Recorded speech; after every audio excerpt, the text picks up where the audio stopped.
사도신경으로 신앙 고백 드립니다.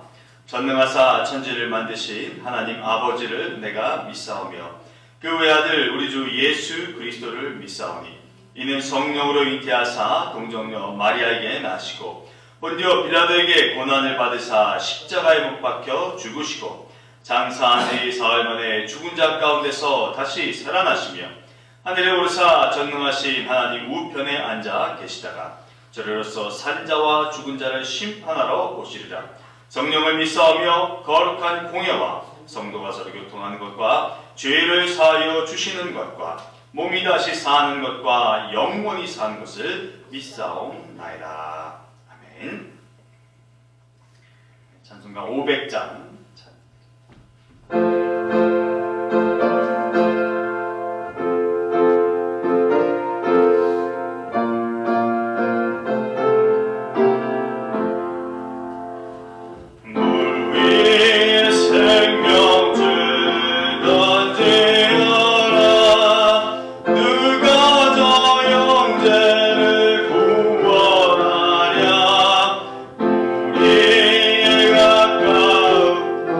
영제의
신약성경 마가복음 6장 7절로 13절까지 말씀 함께 하겠습니다.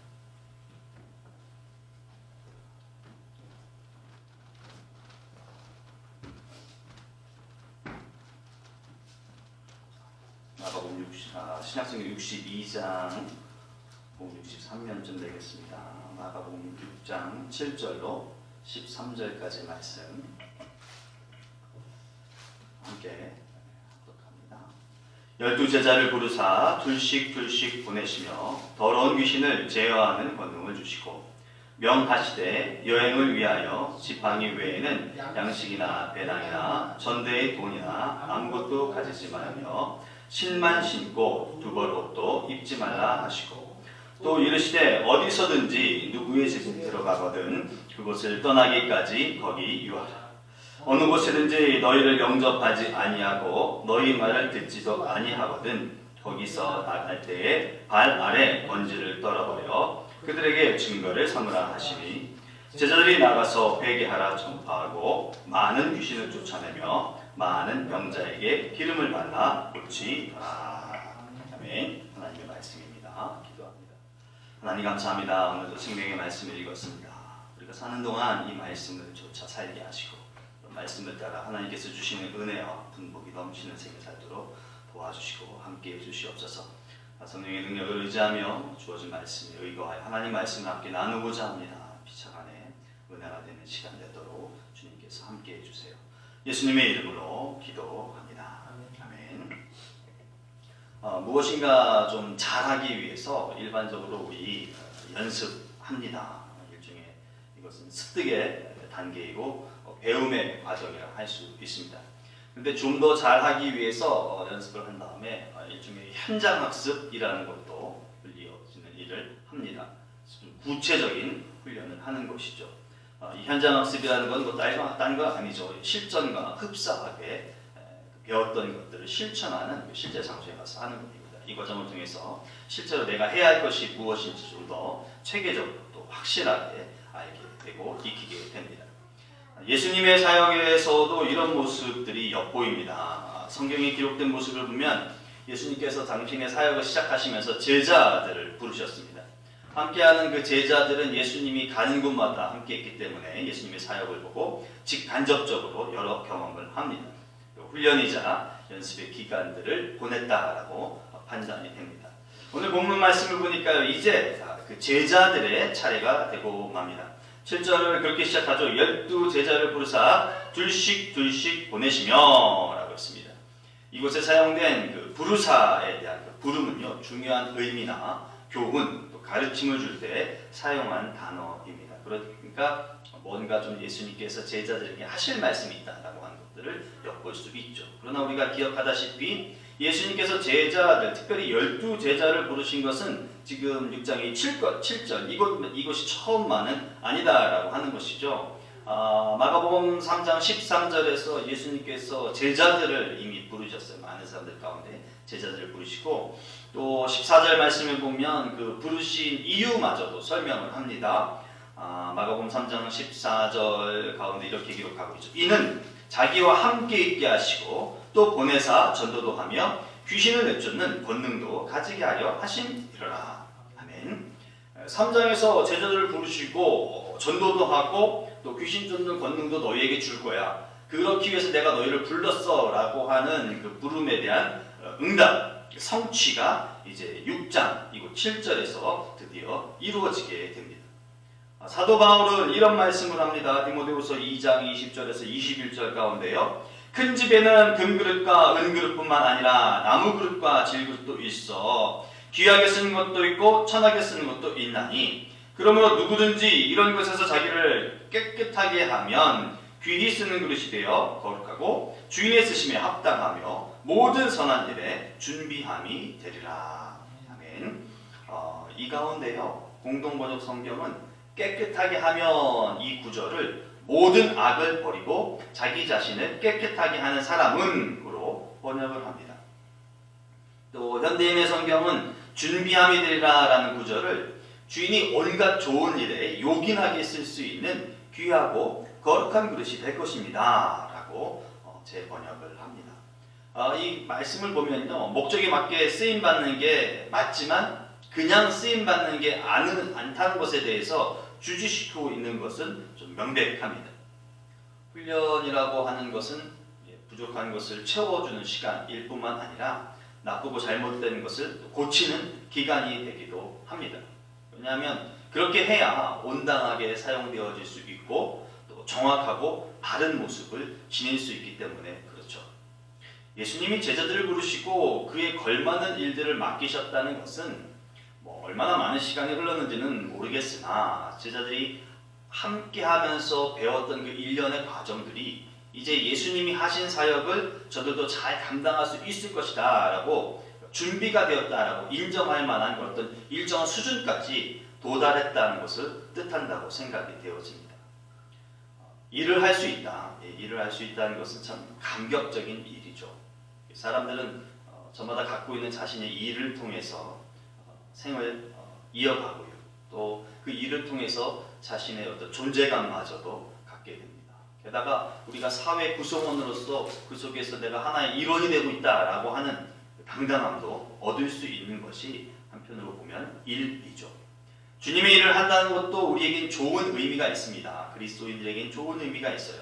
성도로서 성도 본연의 정체성에 맞는 자가 되었다는 것을 사역을 통해서 밝혀주는 것이 되기도 하고요. 내가 정말 예수를 믿고 이제 성장했고 또 성숙했기에 복음에 맞게끔 쓰임받는 존재가 되었구나 라고 하는 것을 확인할 수 있는 좋은 예가 되기 때문입니다. 여러분들에게 주어진 그 다양한 형태의 교회 사역, 사실 사역에 임하는 자의 입장에서 고민이 안 될 수도 없죠. 그래서 여러 가지 고민을 안겨주는 그런 것이기도 하고 또 사역한다는 것 자체만으로도 심적으로 또 육적으로 힘듦을 동반하는 그런 것은 부인할 수 없지만 하나님께서 허락하여 주시는 그 사역을 통해서 분명히 하나님이 주시는 은혜가 있다라고 하는 것, 그 사역이 하나님께서 허락하신 은혜의 통로가 된다는 것, 그리고 감격이 있는 신앙생활을 누리는 과정이다라고 믿어주실 수 있기를 소망합니다. 예수님과 함께한다라고 하는 것은 그리 낭만적이거나 한편으로 안정적인 삶을 보장받는 것은 아니었습니다. 물론 예수님과 함께한다는 것은 뚜렷한 목적이 있는 것은 분명하죠. 그러나 삶의 질적인 면에서 봤을 때에 그것은 질 좋은 삶을 누릴 수 있게끔 허락하는 것만은 아니에요. 이 부분은 예수님께서도 인정하셨던 부분입니다. 마태복음 8장 20절을 보면 여우도 굴이 있고 공중에서도 거처가 있을 때 인자는 머리 둘 곳이 없다라고 밝히셨어요. 그러니까 어찌 보면 나그네와 같은 그런 떠돌이 삶을 사는 것이 제자가 되는 것이고 예수님을 따라가는 그리스도인의 삶이다라고 하는 것을 보여주신 것 같아요. 게다가 예수님과 함께한다는 것은 어떻게 보면 자신들이, 이건 분명히 제자의 입장이지만요, 자신들이 쌓아놓았던 경력이나 어떤 기득권 같은 것들을 포기하는 것이든지 아니면 잃는 것과 마찬가지이기 때문에 삶의 질적인 면에서 있어서는 제자들에게 이득이 될 것은 전혀 없다라고 하는 것이죠. 어부이고 의사이고 또 세관원이었고 그랬던 자들이 생전 처음 접하는 전도자의 수발을 드는 일을 한다는 것은 그리 녹록한 일만은 아니었을 것이에요. 게다가 어쩌면 나를 따라라 라고 당대의 최대 권위 있는 분이 말했을 때에는 이 제자들이 이런 삶을 살 것이라고 하는 기대는 하지 않았을 것일지도 모르겠습니다. 그러나 여러분, 제자들이 경험한 예수님과 함께한 시간들이 있었기에 지금 본문에 나와 있는 예수님으로부터 이 세상에 파송되어지는 그런 가슴 벅찬 일이 있었다라고 하는 것은 우리가 기억할 수 있기를 바랍니다. 여러분들이 예수를 믿고 교회 공동체를 섬기면서 예상치 못했던 일들을 경험하셨던 것들, 아니면 혹은 개인사의 신앙 여정을 통해서 발생하고 대처하면서 겪었던 그 모진 사건들이 여러분들을 예수님이 원하시는 그 요긴하게 적재적소에 좋은 그릇으로 쓰기 위해서 만드셨다라고 하는 그 과정이었다는 것으로 고백하실 수 있는 그 믿음이 있어지시기를 소망합니다. 그래서 향후의 삶 가운데도 어떤 삶을 허락하시든지 잘 살아낼 수 있는 우리의 삶이 될 수 있기를 바랍니다.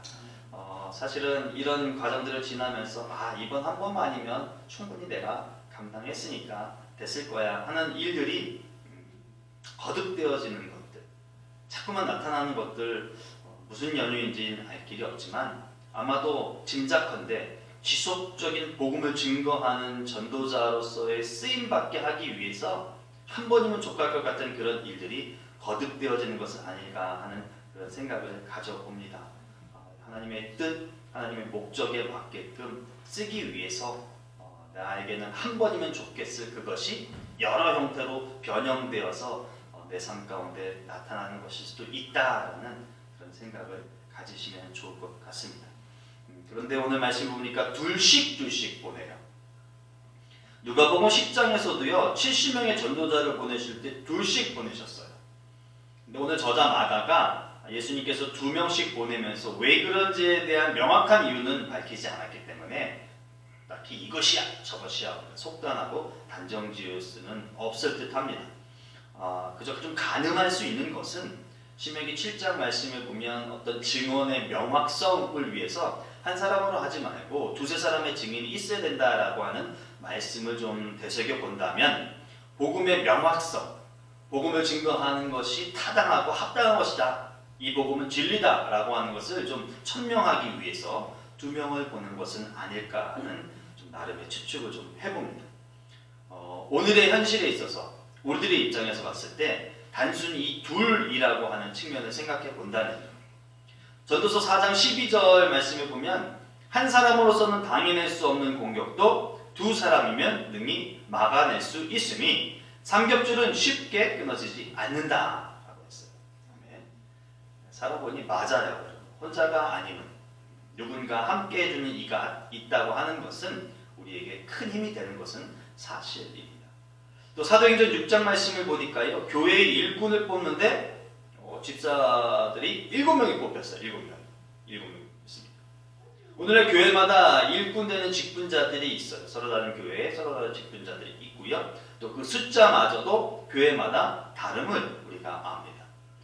제 생각엔 적어도 각 교회가 교회 살림을 살아나가는데 각 교회마다 정해진 그 숫자의 직분자들, 일꾼들이 있어야 된다. 그렇기 때문에 그렇게 숫자들을 헤아리면서 뽑았을 것이 아닌가 하는 생각을 해봐요.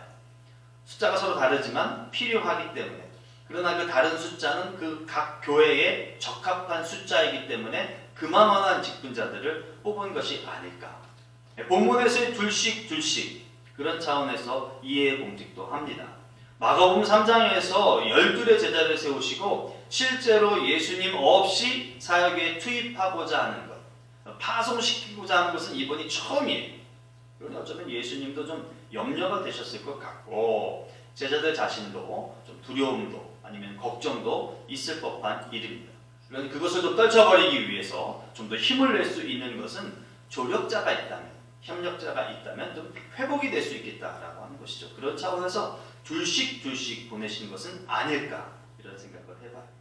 가정이나 사회나 이런 것은 매 한 가지가 아닐까 싶습니다. 혼자도 가능하지만 피차에 좀 도움을 줄 수 있는 기회를 만들고 나눌 수 있는 것들이 있다면 나눠서 한다면 그 파급력이라고 하는 것은 가정이나 직장이나 어떤 조직이든 충분히 더 나은 모습으로 나타날 수 있을 것입니다. 물론 이것은 교회도 두말할 나위 없는 것이죠. 어느 한 사람이 어마무시한 지대한 그런 여러 가지 일들을 하는 것보다는 의지하고 함께한 이들과 함께 좀 나누어서 사역을 감당하고 일을 추진해 나간다면 교회는 그만큼 더 역동적으로 더 좋은 모습, 더 건강한 모습을 이룰 수 있을 것입니다. 그렇다면 이것들을 위해서 우리에게 좀 더 본문에는 기록되지 않았지만 좀 필요한 것이 있을 것 같아요. 같은 마음입니다. 같은 마음을 지니는 것이. 같은 마음이라면 그에 따라서 같은 행동이 자연스레 나오기 때문이겠죠. 사도 바울은 이렇게 권면합니다. 그러므로 그리스도 안에서 여러분에게 무슨 격려나 사랑의 무슨 위로나 성령의 무슨 교제나 무슨 동정심과 자비가 있거든 여러분은 같은 생각을 품고 같은 사랑을 가지고 뜻을 합하여 한 마음이 되어서 내 기쁨이 넘치게 해 주십시오. 무슨 일을 하든지 경쟁심이나 허영으로 하지 말고 겸손한 마음으로 하고 자기보다 서로 남을 좀 좋게 낮게 여기십시오. 또한 여러분은 자기 일만 돌보지 말고 서로 다른 사람의 일도 돌보아 주십시오. 여러분 안에 이 마음을 품으십시오. 그것은 곧 그리스도의 예수님의 마음이기도 합니다. 아멘. 실제 이 말씀을 전달해준 그 빌립보 교회 안에요. 그 빌립보 교회 안에 유오디아와 순두계의 불편한 관계가 있었습니다. 싸움이 있었어요. 그래서 이 둘 관계를 좀 회복하기 위해서, 해소하기 위해서 바울은 이와 같은 글을 던집니다. 같은 마음을 품으세요. 이것은 우리들에게도 꼭 필요한 것이라 생각됩니다. 사역을 하다가 생기는 것들, 심적 어려움들, 아니면 갈등으로 인해 관계가 껄끄러워지는 것은 반드시 막고 또 해결해야 하기 때문에 같은 마음을 품는 것은 피차 간의 중요한 일이죠.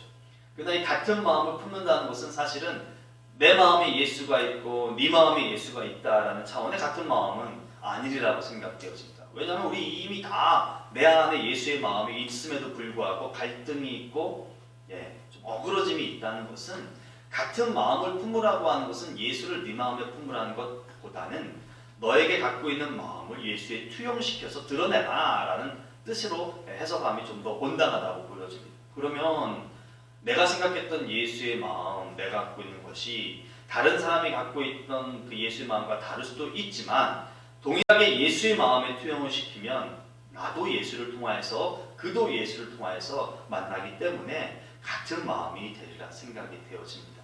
여하튼 우리에게 같은 마음은 내 안에 있는 예수의 마음이 아니라 피차 간에 예수 그리스도를 통해서 드러날 수 있는 그 마음이 되어야 할 것입니다. 자, 7절에서 예수님께서는 제자들을 보내시기에 앞서서 그들이 감당할 사역에 합당한 능력을 부여주십니다. 주신 권능이 무엇인가 봤더니 더러운 귀신을 제어하는 권능입니다. 마가복음 3장에 12의 제자들을 세우신 이유를 이렇게 설명하죠. 자기와 함께 있게 하시고 보내사 전도도 하며 귀신을 내쫓는 권능을 가지게 하려 하십니다. 귀신을 내쫓는 권능을 갖게 하기 위해서 부르셔서 이제껏 같이 생활을 하셨어요. 그리고 7절 말씀을 보면 주셨다고 기록을 했습니다. 근데 그들을 보내시고 난 연후에 13절 말씀을 보면 이 제자들이 나가서 회개하러 전파하고 많은 귀신을 내쫓았다라고 기록을 해요. 실제 사용을 했습니다. 마가복음 3장의 말씀은 권능을 가지게 하려 한다라고 했어요. 그러니 이분들, 이 제자들에게는 귀신을 쫓는 권능은 사실은 없었다라고 볼 수 있는 거겠죠. 갖게 해주려고 하셨기 때문에요. 없는 것을 있게 하려 한다면 받아야 되겠죠. 있는 누군가부터 받아야 할 것입니다. 예수님께서는 없는 권능을 제자들에게 부여해 주셨어요. 부르심, 소명에 따라 덧입는 은혜다라고 생각됩니다. 하나님의 부르심 앞에 섰던 모세는요, 자신은 너무도 잘 알기에 거듭거듭 아닙니다. 이 말을 되새겼어요. 되네요. 하나님께서 그래서 하나님께로부터 엄청나게 혼돈하죠. 그런 그가 이스라엘 백성을 구하기 위해서 하나님의 뜻에 움직이는 모습을 성경은 기록하기를요. 출애굽기 4장 20절에 모세가 하나님의 지팡이를 손에 잡았다 이렇게 기록을 합니다. 하나님의 지팡이를 손에 잡았다라고 하는데요. 원래 그거 모세의 지팡이였어요. 모세는 애초에 하나님 만날 때 하나님 앞에 서 있을 때 지팡이를 짚고 있었습니다. 4장 2절을 통해서 나타내고 있어요. 근데 하나님께서 모세와 대면하면서 그 지팡이를 통하여서 기적을 보여주시죠. 뱀이 되는 역사를 보여주세요. 그리고 다시 잡으라 했을 때 그 지팡이가 그 뱀이 다시 지팡이가 됐죠. 그리고는 출애굽기 4장 17절에서 하나님께서는 모세에게 너는 이 지팡이를 손에 잡고 이것으로 이적을 행하라 라고 하면서 그 지팡이를 잡으라고 명하십니다. 여러분, 이런 것들을 보면 애시당초 그 지팡이는 모세의 것이었지만 하나님께서 하나님의 사람으로 쓰시기 위해서 새로운 권능을 부여하는 지팡이가 전혀 다르게 되었다는 것을 보이게 됩니다. 게다가요, 모세가 입이 어눌한 자, 달변가가 아님에 대해서 말했을 때 하나님께서는 아론을 준비해 두었다라고까지 말씀하세요. 그리고 나서 그럼에도 불안해하는 이 모세에 대해서 출애굽기 4장 12절에 그렇게 말씀을 하시죠. 내가 할 말을 내가 친히 내 입에 주겠다라고 말씀을 하세요. 그러니 갖고 있는 것이 있었지만 전혀 새로운 하나님의 능력으로 덧입어서 지팡이로 잡고 자기가 부족하다 여기는 자기 스스로 자기를 대신해서 말할 대변인도 얻고 뿐만 아니라 적재적소에 합당한 말을 하나님께서 주시겠다고 하니까 그는 지도자 모세로서 설 수 있었던 것입니다. 그러니 여러분, 하나님의 일은 능력이나 할 만한 힘이 내게 있어서 내가 한다? 이것은 아닌 것 같아요. 하나님께서 주셔서 하나님으로부터 얻어서 하는 것, 그것이 하나님께서 허락하신 우리 교회의 사역이다라고 믿어집니다. 설령 어떤 것이 있다, 나한테 재능도 있고 나한테 능력도 있고 나에게 힘도 있다 라고 한다 할지라도 하나님께서 그 있는 것을 전혀 새롭게 해주셔서 사용되어지는 것이다 라는 것이 우리 믿음의 고백이 되어야 할 것입니다. 하나님께서 허락하신 사역에 매진하시는 여러분들에게 이미 은사가 있다라고 하는 것을 믿어 의심치 않습니다. 그러나 그 주어진 은사, 주어진 그 능력이 하나님께서 사용하라고 하신 그 허락된 곳에 온전하게 바르게 쓰여질 수 있기를 주님의 이름으로 축복합니다. 자, 그리고 소명을 감당하기 위한 자세에 대해서 예수님께서 설명하시는데요. 가져야 할 것이 있고 갖지 말아야 할 것이 있다라고 하는 것도 알려주십니다. 가져야 할 것이 있음을 좀 볼까요? 8절 말씀을 보니까 지팡이가 있어야 된대. 9절 말씀에는 신이 있어야 된대. 10절 말씀 머물 곳도 있어야 된다고 말을 합니다. 가지지 말아야 할 것도 말씀하신데 양식? 그거 필요 없대요. 배낭? 그것도 필요 없고요. 돈도 필요 없다고 합니다. 두벌옷도 필요 없다라고 말을 해요. 혹자는 이 부분을 통해서 이야기하기를요. 머물 곳이 있기 때문에 그 곳을 통하여서 떠나기 전까지는 모든 것들이 취해지기 때문에 양식이나 배낭이나 돈이나 두벌옷은 전도자에게 필요 없는 것이다. 이렇게 해석을 하는 신학자도 있습니다. 그러나 저는 여기서 보고 싶은 것은 뭐 그렇게 구체적인 것이 아니라 기본적으로 사역을 하기 위해서 해야 할 것, 있어야 할 것이 있다라고 하는 것만큼은 확실하게 우리가 좀 이해를 하고 넘어가자라고 하는 것입니다. 주님, 내가 준비됐습니다. 내가 사역을 위해서 제가 준비가 됐습니다. 마음의 준비가 됐습니다. 이것만 갖고는 안 된다는 것을 말씀을 드리는 거예요. 신적 준비로만은 사역을 감당할 수가 없다는 것이죠. 이거 사실은 사역을 해본 우리로서도 이미 잘 아는 것입니다. 그럼에도 불구하고 이것을 인정하지 않으려고 하는 얄팍한 어떤 우리의 간교함이 왕왕 있다는 것이죠. 믿음만 있으면, 우리가 결단만 하면 다 돼요. 이렇게 생각하는 경우가 있다는 것이죠. 마음의 결단이 이루어졌다면 사실은 절반 이상은 된 것이에요. 그럼에도 불구하고 구체적인 수단, 구체적인 방법, 구체적인 도구가 있어야 한다는 것도 잊지 않아야 한다는 것입니다. 그것은 다름 아닌 우리의 몸이에요. 내가 마음으로 결단이 됐다면 내 몸을 통하여서 쓰여져야 하는 것입니다. 우리가 헌신이라고 하잖아요. 그렇죠? 그러니 마음만 헌신했다고 해서 다 되는 것은 아니다라는 말씀을 드리고 싶은 거예요. 우리 몸을 통해서 내 마음의 결단이 섰다면 내 몸을 통해서 움직여졌을 때에 정말 우리가 사역을 하면서 무엇이 필요해요, 무엇이 이루어져야 돼요 라고 하는 것들을 하나님께서 하나하나 채워주시고 전반적으로 다 역사에서 이루어지는 것들을 볼 수 있으리라 믿습니다. 오늘 제자들요, 예수님께 부름받고 쓰임받았어요.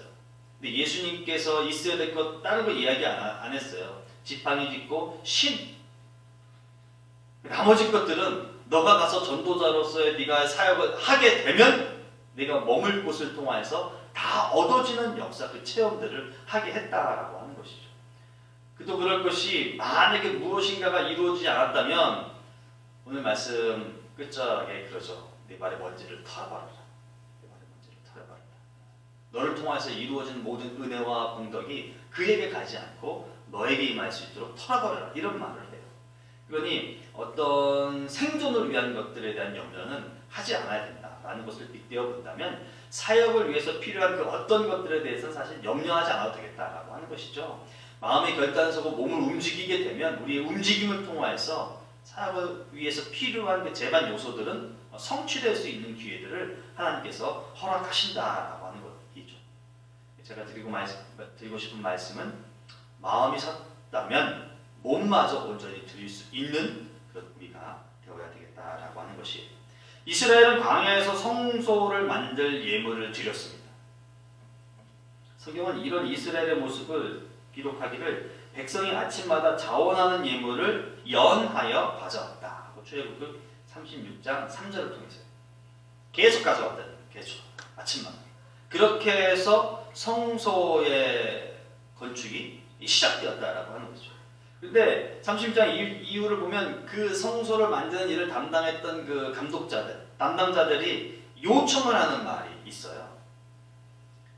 각기 하던 일, 그러니까 뭐 상을 만들던 사람, 천막을 잇던 사람, 각자 하던 일들을 멈추고 모세 앞에 와서 그러는 거죠. 각기 하는 일을 중지하고 와서 보세요. 백성이 너무 많이 가져옵니다. 너무 많이 가져오기 때문에 남음이 있습니다. 이런 말을 해요. 여러분, 평생 노예로 살던 사람들이 광야에서 뜬금없이 그 은근 폐물이 어디서 났을까요? 400여 년의 오랜 세월을 애굽에서 불평등한 대우를 받으면서 살아왔던 이스라엘 사람들이 대체 성소에서 쓸 그 폐물들을 어떻게 준비했고 어디서 얻게 되었는가? 그 사람들은 어떻게 그것을 얻게 되었는가? 기억을 떠올리실 수 있을 거예요. 출애굽기 12장 35절로 36절에 그 답이 나오죠. 이스라엘 자손이 모세의 말대로 하여 애굽 사람에게 은금 폐물과 의복을 구하매 여호와께서 애굽 사람들에게 이스라엘 백성에게 은혜를 입히게 하사 그들이 구하는 대로 주게 하심으로 그들이 애굽 사람의 물품을 취하였더라. 아멘. 맞아요. 생전 은금 폐물은 보지도 못하고 보기는 봤겠지만 가지도 못했던 사람들이 애굽을 떠날 때에 400여 년의 그 세월에 대해서 보상을 받듯이 애굽 사람들에게 요청한 대로 각자가 저마다 다 은근 폐물을 가져서 소유하고 광야의 여정을 떠났던 거죠. 내 것이 된 거죠. 없던 사람이 내 것의 보화를 갖고 있었어요. 그런데 하나님께서 성소를 짓자, 모세를 통해서 성막을 짓자라고 했더니 그 사람들이 그것을 꺼내오기 시작하는 것이 아침마다 꺼내오는데 꺼내오기를 멈추지를 않고 계속해서 해왔다고 하는 것이죠. 하나님께서 허락하신 것이 없던 사람들에게 하나님께서 허락하셔서 갖게 하시고 있게 하셨다는 것입니다. 이것이 오늘을 사는 우리가 갖고 있는 그 가짐에 대해서 소유에 대한 믿음의 고백이 될 수 있기를 바랍니다. 여러분들이 갖고 계시는 그 기술, 재능, 그 소유, 그 분명히 여러분들에게 성실함과 바름과 정직함과 열심으로 읽어낸 것 맞습니다. 어느 누구도 거기에 대해서 이견을 제시할 사람은 없어요. 하지 않았다면 잊지도 못할 것이고 얻을 수도 없었을 것이기 때문에 그렇습니다. 그러나 그런 마음과 기회와 관계를 허락하신 하나님이 계셨다라고 하는 믿음이 우리의 선전제가 되는 믿음이 되었으면 좋겠어요. 하나님께서 내가 일을 할 수 있도록 채워주시고 배우게 하시고 일터를 허락해 주시고 또 한 것 이상으로 얻게 하시고 누리게 하시고 누군가의 마음을 열어서 내가 더 얻을 수 있는 기회를 갖게 하시고 누군가의 손길을 통해서 내가 더 회복될 수 있는 기회들을 얻게 하셔서 오늘날 내가 이렇게 소유를 하게 될 수 있었다라고 하는 것이 우리들 소유에 대한 우리의 믿음이 될 수 있기를 주님의 이름으로 축복합니다. 그것이 있지 않고서는 움켜질 수밖에 없어요. 그렇죠?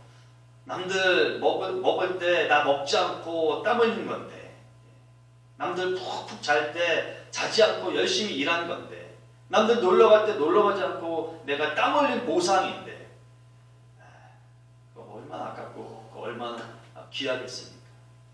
그럼에도 불구하고 하나님께서 하셔서 얻었다. 여러분 그거 있잖아요. 야 됐다. 이만큼 얻었으니 이제 내가 풍족히 누리고 이제 쓸 일만 남았다. 부자의 고백. 근데 천사가 그런 말을 한다죠. 이 밤에 너의 생명을 걷어가면 그거 누구 것 되겠니? 그러니 내가 다 했다고 해서 내 것이 될 수 있는 것도 사실은 사회의 삶을 보면 그렇지만도 않아요.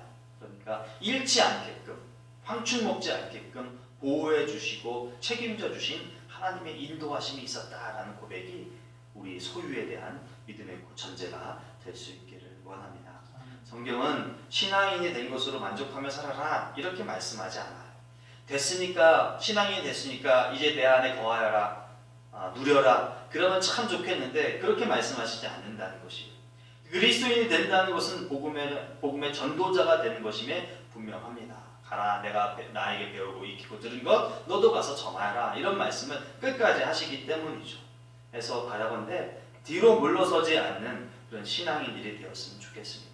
그래서 어떤 형태든지 나를 부르셨다면 아멘으로 순종하고 부르심에 합당하게 하나님 앞에 서고, 또 그래서 하나님께서 주시는 권능을 갖고서 성령의 충만함을 통해서 우리에게 허락하신 우리 교회를 위해서, 또 우리 교회의 공동체를 통해서, 또 하나님께서 나에게 개인적으로 하기를 원하시는 그 일들을 통하여서 필요한 곳에 주님의 이름으로 합당하고 또 바르게 쓰임받는 귀한 하나님의 선한 도구가 우리 모두가 되실 수 있기를, 여러분이 되실 수 있기를 주님의 이름으로 축복합니다. 기도합니다. 하나님 감사합니다. 그냥 예수 믿고 살아가는 것도 감격스러운데 하나님의 일을 감당할 수 있는 전도자가 될 수 있게끔 도와주셔서 감사합니다. 이 시대, 예수님 시대의 제자뿐만 아니라 오늘 이 시대를 살아가는 우리에게도 전도자의 삶을, 또 복음을 증거하는 삶을, 사역자의 삶을 허락해 주셔서 감사합니다. 바라건대 주님께서 부르셔서 우리가 세워졌음을 믿음으로 고백하고 그에 합당한 권능을 부여받고 또 우리가 필요한 곳에 부여받는 권능을 바르게 쓰는 우리가 되게 해주셔서 하나님께 영광 올려드리며 더불어 쓰임받는 우리에게는 감격과 기쁨이 넘치는 그런 자가 되도록 은총을 베풀어 주시옵소서. 절대로 흔들리지 않게 하시고 절대로 내 것이라 움켜쥐지 않게 하셔서 하나님께서 필요하다 하실 때 순종하며 순복하며 나아가는 우리 모든 예쁜 한인 장로교회의 교우들 되도록 공달여 주시옵소서. 예수님의 이름으로 기도합니다. 아멘. 우리 이 시간에 함께 우리 예쁜 한인 장로교회를 위해서 우리 각자 갖고 있는 기도 제목을 위해서 특별히 오늘 말씀을 통해서 하나님 내가 복음을 증거하는 자, 하나님께서 허락하신 능력을 통해서 신실하게 쓰임받는 자 되게 해주세요. 함께 잠시 기도하겠습니다. 사랑과 내가 중요하신 아버지 하나님 감사합니다. 하나님께서 은총을 허락하여 주셔서 이 땅에 수많은 교회가 있음에도 불구하고 우리를 예쁜 한인 장로교회로 인도하여 주셨습니다. 우리를 분명히 이곳에 보내신 목적과 뜻이 있으리라고 했습니다. 하나님께서 허락하신 그 목적과 뜻을 쓰임받는 자가 되고 인도해 주시옵소서. 더불어 내 것을 갖고 사용하는 것이 아니라 하나님의 말을 써서 하나님께서 부여하시고 하나님께서 허락하신 그 능력을 성령 충만할 정도로 우리가 쓰임받는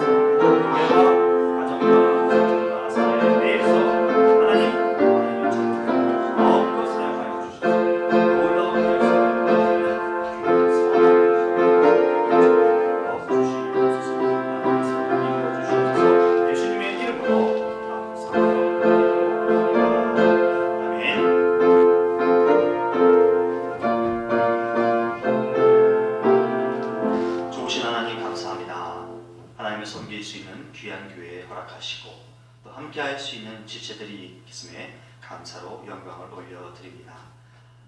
우리가 이 땅에 사는 동안 우리 교회를 통하여서 하나님께서 쓰시고자 하는 데 쓰임받는 귀한 도구가 되기에 애쓰는 자 되게 하시고 그렇게 쓰임받을 때에 하나님께서 주시는 능력을 통하여 마땅한 곳에 쓰이는 우리가 되도록 도와주세요. 한 주간의 삶 속에서도 하나님이 함께해 주셔서 오늘날까지 생명을 유지하며 살았습니다. 남은 한 주간의 삶 속에서도 하나님의 동행하심에 순종하며 주어진 일들, 가정들, 생업에서 최선을 다한 삶을 살게 하시옵소서. 이 밤에 안전케 귀각케 하시고 또 몸과 또 육이 또 마음이 평안하게 쉼을 얻는 저녁 되도록 도와주셔서 매일 거뜬히 새날을 맞이하게 하시옵소서. 늘 사랑과 은총을 도와해 주신 감사합니다. 예수님의 이름으로 기도합니다. 아멘. 주기도문 하심으로 예배를 마칩니다. 하늘에 계신 우리 아버지여, 이름이 거룩히 여김을 받으시오며 나라가 임하시오며 뜻이 하늘에서 이루어진 것 같이 땅에서도 이루어지이다. 오늘 우리에게 일용할 양식을 주시옵고 우리가 우리에게 죄 지은 자를 사하여 준 것 같이 우리 죄를 사하여 주시옵고 우리를 시험에 들게 하지 마시옵고 다만 악에서 구하시옵소서. 나라와 권세와 영광이 아버지께 영원히 있사옵나이다. 나이다.